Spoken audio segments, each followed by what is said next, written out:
parang mga fat-burning foods na pwede nyo kainin. Baka sabihin nyo, wala na ako makain eh. So, tingnan nyo muna tong tips ko. So, ito yung scale kung gutom ang tao o busog. So, basically, ang pinaka-tip ko, mas maganda, medyo gutom.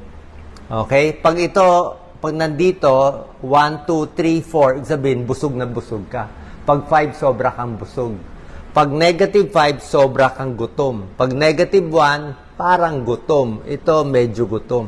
So, mas maganda, para pumayat tayo, itong scale, medyo gutom dapat. Nasa negative 1 o negative 2. Parang ngayon, merienda time ko na ngayon in 30 minutes, kaya medyo gutom na ako Nararamdaman ko na. So, ano problema kung medyo gutom? Maganda yon.